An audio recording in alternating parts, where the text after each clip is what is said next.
Well, that would be the argument that would be rooted in the person of Jesus of Nazareth.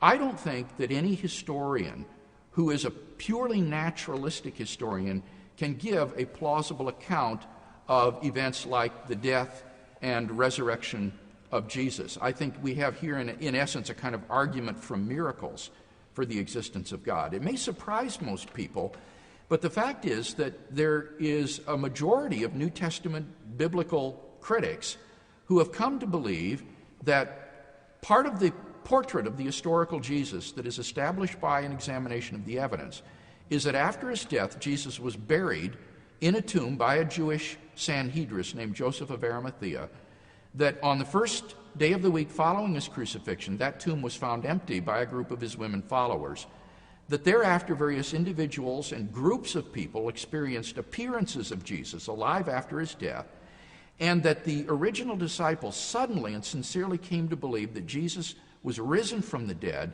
despite having every predisposition to the contrary. Now, those are the generally, not unanimously, but generally agreed facts. And the question is, how do you best explain them? Well, I don't know of any naturalistic hypothesis that can explain those facts without bruising them. I think that the best explanation is the one the disciples gave, and that was God raised Jesus from the dead, and that entails that God exists.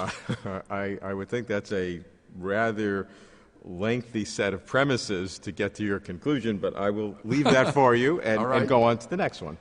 Well, the next one would be the ontological argument.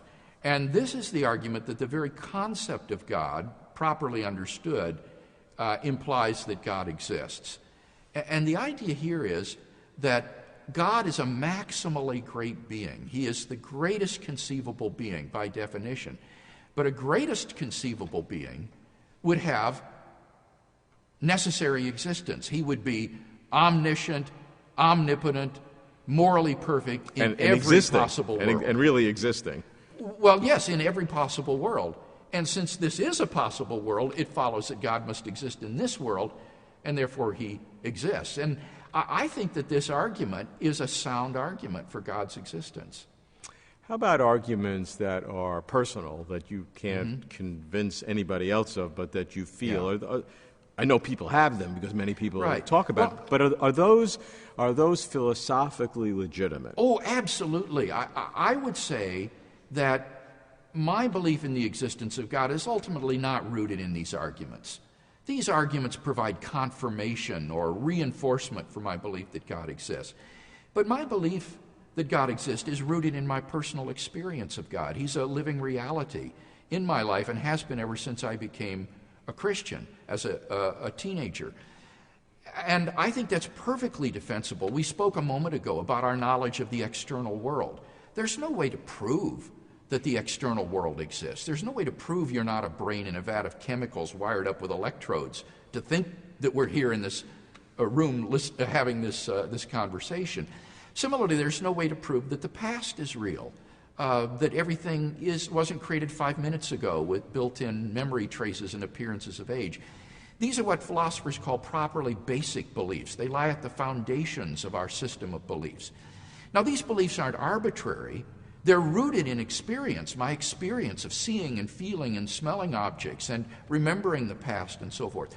So these beliefs are grounded in experience, but they're properly basic beliefs to my foundational system of beliefs. And I would say similarly, the belief that God exists is, for those who experience him, a properly basic belief rooted in the experience of God himself.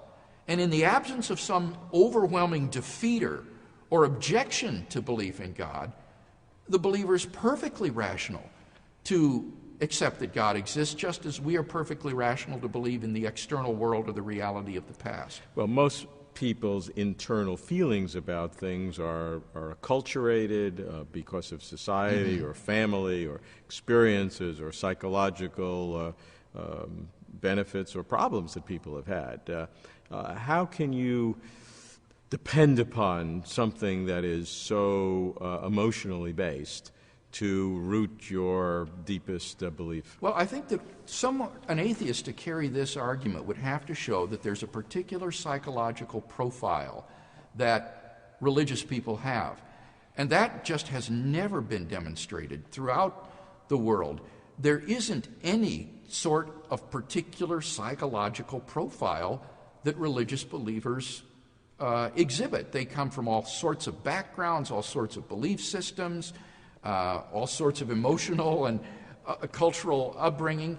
And so I think it would be very hard for the unbeliever to try to show that this experience of God is spurious or non-veridical. But what you're saying, though, demonstrates that all these different expressions of people's belief are vastly different kinds of gods and religions and systems and doctrines and all this mished together.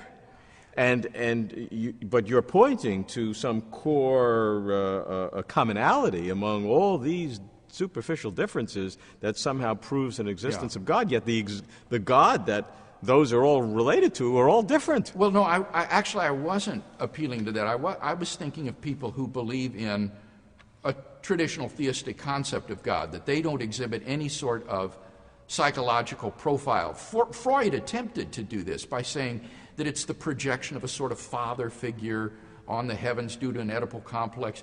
And that's been, I think, completely evacuated of any plausibility. So I wasn't speaking of pantheistic concepts of God or other concepts of God. That's an entirely different question.